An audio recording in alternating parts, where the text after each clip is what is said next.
Jeremy. So my practice is really around workplace. Workplace strategy is what we do. Most of our clients, everybody knows, kind of in the tech sector. So companies like Facebook, Uber, Yelp. We're now working with Cisco, we work with Microsoft, we work with a bunch of technology companies, and we've moved into sort of consulting and professional workplaces. We had typically stayed in tech because that's where I basically started my career. So working with companies that move quickly and had the need for agile workplace is where I started in Sunnyvale, California, some 24 years ago. So going into banking was a new thing for us. It was kind of nice because Capital One had sought us out. They had realized that the way they were approaching banking and training of their executives, the developers, the people that put the whole back end of the banking on the internet, we were working out of Virginia in a very, very old type of workspace. So the idea is that we were going to partner with actually Stanford Design School, which has a very strong relationship to IDEO, and then find a consultant on the West Coast to help them execute on the space. So they somewhat found us. We knew about the project. We consulted on it early on, then it went away and it came back. So what you're seeing is probably about a year of talking about the project and then sitting down with the executive and sitting down with the people who are going to occupy the space and use the space and coming up with a plan. So the brief was we wanted to train our executives to think more like basically designers. So the premise was design thinking is what they needed to learn. So most of what was trained back in Virginia was probably straight finance and understanding how to apply it to banking. What they wanted them to do was think outside the box. So the space is really reflective of thinking outside the box. So design thinking is the title. We have developed a set of typologies that we use in the workplace. So out in the hallway you can pick up this book, it will explain, so I don't want to get too granular on each one, but we developed these topologies specifically to help our clients who are mostly in tech. You don't get a seasoned facilities manager or a real estate person. You get an admin who's doing it for the first time. So you need to get them up to speed really quick, because their first lease is going to be 50 to 100,000 square feet. That's what's leasing in the market today for tech startups. So you need to have them understand quickly how to lay out a space and what strategies to employ. You don't have to employ all of them. We've developed 10. You're going to see a couple here. The living room, anywhere, town hall, individual work areas, studios, library, they all speak to the type, to the topology, and what your mood and what you're supposed to do in that space. So we always think of interiors needing to be very legible. So when you go through the space, you don't need any signage, you don't need any summary of what's going on there. It should be very clear, because a lot of times we don't have, at these smaller companies, an onboarding or a change management team. We are essentially the change management team. So a team that needs to be in 3 to 4 months really doesn't have a whole set of, it's an iterative process, but they don't have a team that's going to help them to understand the space. So we have to make it as legible as possible. 3,000 square foot space. It's one of many different floors. They have retail banking on the lower level, which is a coffee shop. We have this area up here, which is the lab, where they'll have developers and they'll also have executives come and train. These are some of the early concepts. Looks very much like a tech company, and that's by design. This is our individual work area.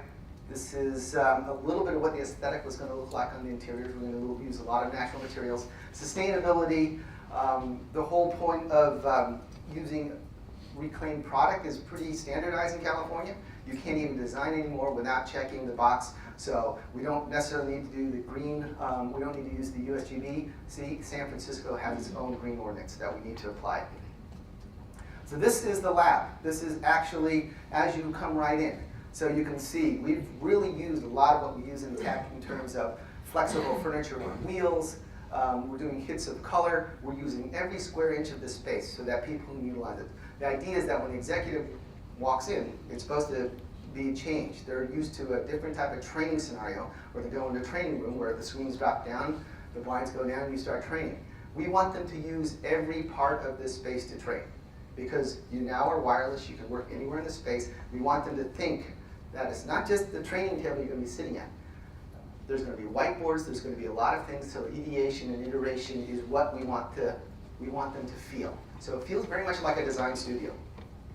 We actually took a lot of our cues from the Stanford Design School. So even places like this little shelter, the ability to go and sit and have a different vantage point, we were trying to get them to think out of what their norm is, which would be just a standard conference room and a standard training room. So the aesthetic is very different. All these tables here actually reconfigured the horseshoe training table, or they can be pushed away and all the living room furniture can go in there, because they can have different types of conversations with different type of pieces. So a lot about placemaking is thought about here.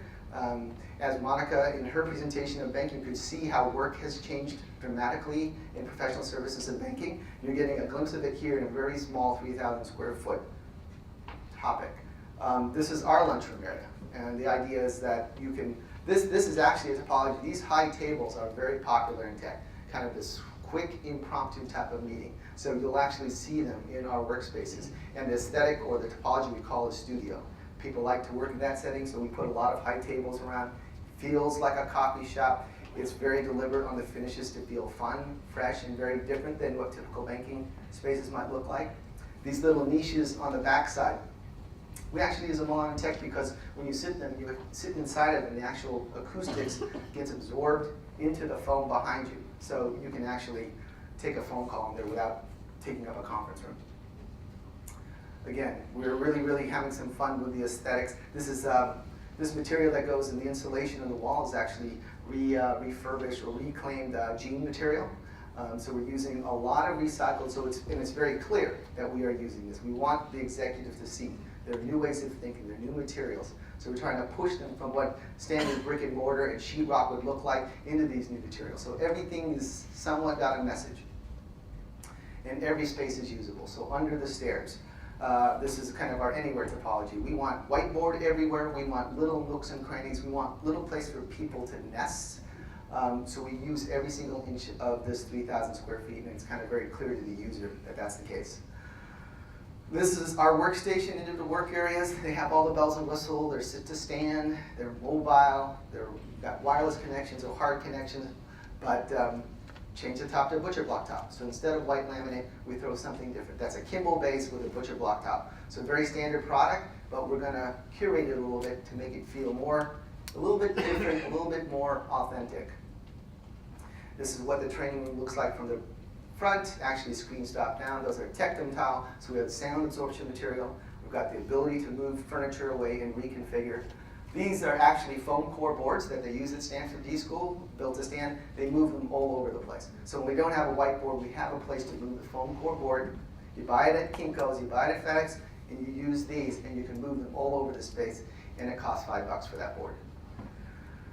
This is that little nook. It's really nice that we use all the storage, but these have become very popular because they take up very little space, and you can put them in there, and there's an audible difference. So if you have a space where it's very difficult to get a lot of different conference rooms, you can line these against the wall, and they actually work very, very good for phone calls. The detail of the wall assembly, going to one of the little team rooms. Since it's a very small space, we've taken a lot of shots kind of across the axis of the space. You can get a sense for it. Bikes are big in San Francisco.